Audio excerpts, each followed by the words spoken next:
Hello friends, zeta axis में आप लोगों का स्वागत है। और आज हम देखेंगे अर्थ मेंटल के बारे में। हमने हमारे पिछले वीडियो में देखा था कि हमारा अर्थ का फॉर्मेशन कैसे हुआ, ये डिफरेंट लेयर्स कैसे बने, हमारा क्रस्ट, ओशियानिक क्रस्ट और कॉन्टिनेंटल क्रस्ट में क्या डिफरेंस है और उनका फॉर्मेशन कैसे हुआ, ये सब हमने हमारे पिछले वीडियोस में देख लिया।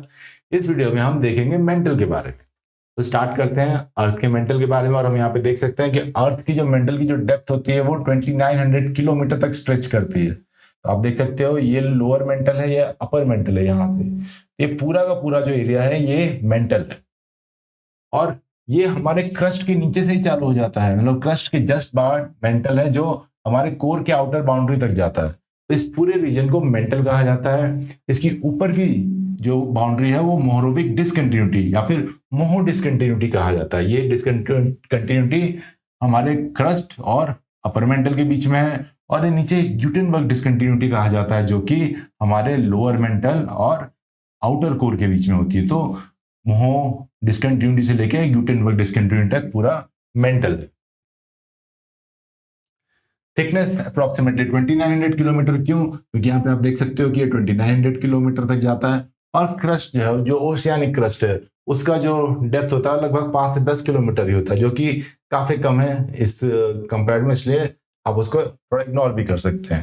तो ये सबसे थिक लेयर है हमारे अर्थ का और ये क्रस्ट और कोर के बीच में पाया जाता है। तो ये कोर है, आउटर कोर, इनर कोर, और ये क्रस्ट है। तो इन दोनों के बीच का पूरा रीजन मेंटल होता है। अपर बाउंड्री मोहरोविक डिसकंटिन्यूटी, से मोहो डिसकंटिन्यूटी भी कहते हैं, और लोअर बाउंड्री ग्यूटेनबर्ग, जो हमने देख लिया। 84% अर्थ का टोटल वॉल्यूम जो है वो मेंटल से आता है और 67% टोटल मास। तो आप देख सकते हो कि मेंटल जो है वो बहुत बड़ा पार्ट है हमारे वॉल्यूम और मास का, यानी कि वो बहुत ही इंपॉर्टेंट और बहुत ही बड़ा लेयर है पूरे अर्थ का। अगर हम डिटेल में देखें तो मेंटल को डिफरेंट पार्ट्स में डिवाइड किया जा सकता है: upper mantle, transition zone, lower mental और डी डैश लेयर। अब ये भी एक ट्रांजिशन रीजन है, लेकिन हम मेनली अपर मेंटल और लोअर मेंटल में ही कॉन्सेंट्रेट करेंगे। ट्रांजिशन जोन और डी लेयर जो है इस पे ज्यादा फोकस नहीं करेंगे। तो ये भी बेसिकली ट्रांजिशन जोन ही होते हैं जहां पे कैरेक्टरिस्टिक जो होती है वो अपर मेंटल से लोअर मेंटल के बीच में ट्रांजिट हो रही होती है। यहाँ पे मिक्स्ड रॉक्स पाए जाते हैं। तो अपर मेंटल भी फर्दर सॉलिड मेंटल और एस्थेनोस्फीयर में डिवाइडेड है। तो आप देख सकते हो कि ये तो डिवीजन है ही है। अपर मेंटल जो है इसके अंदर भी दो लेयर्स हैं, सॉलिड मेंटल और एस्थेनोस्फीयर। तो हम जब आगे देखेंगे तो आपको दिखेगा कि अपर मेंटल में भी दो लेयर्स हैं। ऊपर वाले लेयर को सॉलिड मेंटल बोलते हैं और नीचे वाले को एस्थेनोस्फीयर कहते हैं। अब डेंसिटी के बारे में हमने पहले ही देख रखा है कि जब हम सेंटर के पास होते हैं, देखिए ये 0 किलोमीटर है सेंटर से, तो इनर कोर है, तो यहाँ का जो डेंसिटी होगा सबसे ज्यादा होगा। जैसे जैसे आप अपने सेंटर से दूर जाते जाएंगे हमारे अर्थ के रॉक्स की डेंसिटी कम होती जाएगी। तो इसीलिए मेंटल की जो डेंसिटी है वो क्रस्ट से, बोथ ओसेनिक और कॉन्टिनेंटल क्रस्ट दोनों से ही कम है, लेकिन कोर से, सॉरी, इन दोनों से ज्यादा है और कोर से कम है। तो इसकी जो मेंटल की जो डेंसिटी है वो जो हमारे सरफेस पे जो क्रस्ट में जो रॉक्स पाए जाते हैं उससे डेंसिटी ज्यादा है। अब अपर मेंटल जो है वो क्रस्ट से लेके 670 किलोमीटर तक पाया जाता है लगभग। आप यहाँ पे देख सकते हैं 660 लिखा हुआ है। तो ये क्रस्ट के जस्ट नीचे यानी कि मोहरोविक डिसकंटिन्यूटी से लेके 660 किलोमीटर तक पाया जाता है और इसको कहते हैं रैपिड डिसकंटिन्यूटी। ये डिसकंटिन्यूटी अपर मेंटल और इनर मेंटल या लोअर मेंटल के बीच में पाई जाती है। Thickness 640 kilometre. और ये जो अपर मेंटल है ये टोटल मेंटल का केवल 20% का ही पार्ट है। तो आप देख सकते हो कि इनर मेंटल बहुत बड़ा है, आउटर मेंटल सिर्फ 20% ही है टोटल मेंटल का। टेम्परेचर आप देख सकते हो 1000 से 1800 डिग्री सेल्सियस और डेंसिटी 3.4 से 4.4 ग्राम पर क्यूबिक सेंटीमीटर। अब हमने देखा था अपर मेंटल जो है वो दो पार्ट में डिवाइड हो सकता है, एस्थेनोस्फीयर और लिथोस्फीयर। और दोनों की ही केमिकल कंपोजिशन सेम है, मतलब केमिकल प्रॉपर्टीज दोनों की ही साइमा है, बहुत ज्यादा डिफरेंस नहीं है। कॉन्सेंट्रेशन में थोड़ा बहुत डिफरेंस है लेकिन साइमा ही है। और अगर नया देखें तो दोनों ही अल्ट्रामैफिक है। थोड़े बहुत मिनरल्स में डिफरेंस जरूर होता है लेकिन ओवरऑल काफी सिमिलरिटी है केमिकल प्रॉपर्टीज। लेकिन जो मैकेनिकल प्रॉपर्टीज है वो दोनों की डिफरेंट है, एस्थेनोस्फीयर और लिथोस्फीयर की, जो एस्थेनोस्फीयर और अपर मेंटल की। तो ये जो सॉलिड मेंटल है इसको लिथोस्फियरिक मेंटल भी कहा जाता है, वो हम देखेंगे क्यों आगे। पर इसको कभी कभी लिथोस्फियरिक मेंटल भी कहते हैं। और ये एस्थेनोस्फियर है जो कि प्लास्टिक स्टेट में है, ये सॉलिड स्टेट में है, ये प्लास्टिक स्टेट में है। क्योंकि ये एस्थेनोस्फीयर प्लास्टिक स्टेट में है तो यहाँ पे आपको एक विस्कस फ्लूइड की तरह फ्लो होता है बहुत धीरे धीरे, तो इसमें आपको मैग्मा के कन्वेक्शन करंट्स भी देखने को मिलते हैं।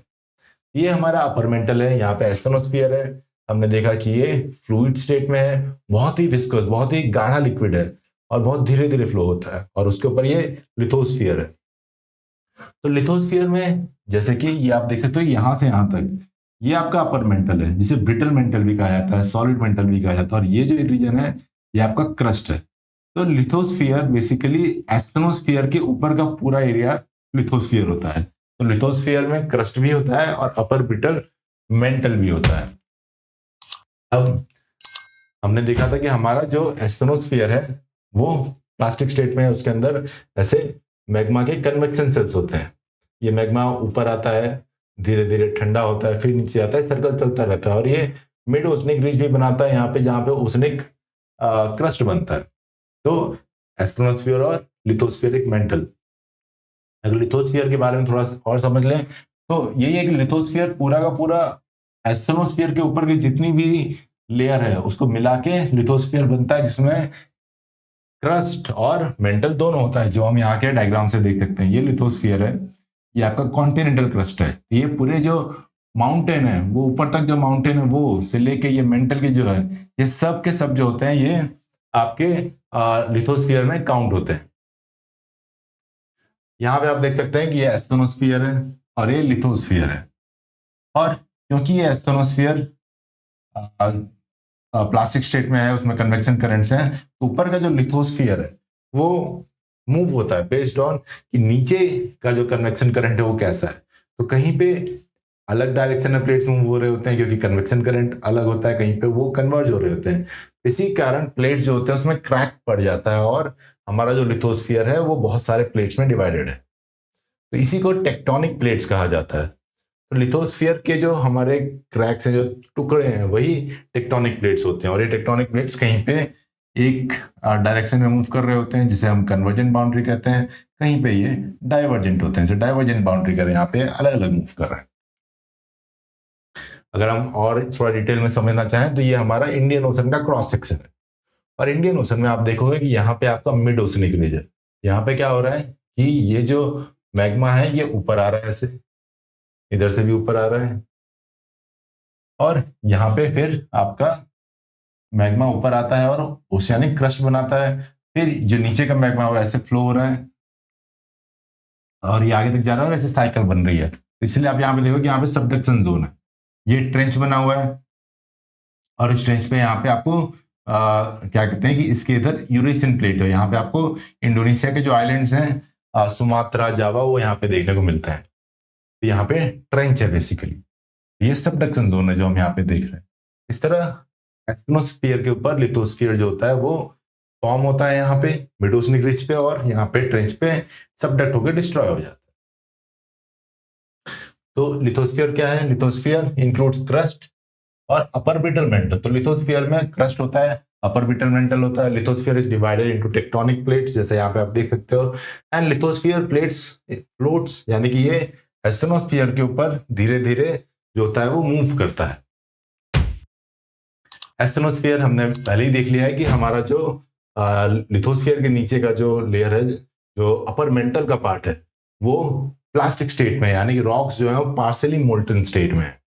इसका जो मैकेनिकल कैरेक्टरिस्टिक्स है वो अपर ब्रिटल मेंटल से अलग है, क्योंकि ये सॉलिड स्टेट में है, ये प्लास्टिक स्टेट में है, लेकिन केमिकल कंपोजिशन दोनों का सेम है।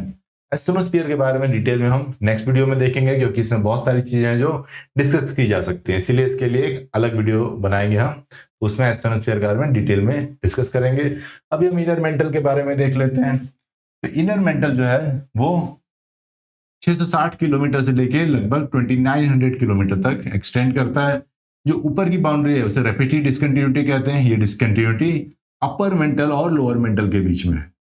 और नीचे की ग्यूटेनबर्ग डिस्कंटिन्यूटी जो कि आउटर कोर और लोअर मेंटल के बीच में होती है।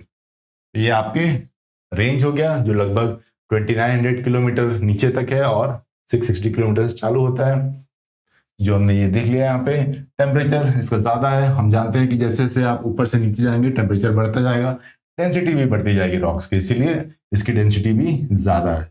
Inner mental is hotter and denser, तो हमारा जो इनर मेंटल है ये ज्यादा हॉट है एस्टोस्फीयर से, डेंस भी ज्यादा है, लेकिन फिर भी यहाँ पे जो रॉक्स हैं वो सॉलिड स्टेट में है, जबकि एस्टोस्फीयर में जो रॉक्स हैं वो प्लास्टिक स्टेट में है। तो ऐसा क्यों? क्योंकि यहाँ पे प्रेशर ज्यादा है, ये जो ऊपर के जो रॉक्स के लेयर हैं इनका प्रेशर पड़ता है इसके ऊपर, और इस प्रेशर के कारण ये जो रॉक्स हैं वो सॉलिड स्टेट में है।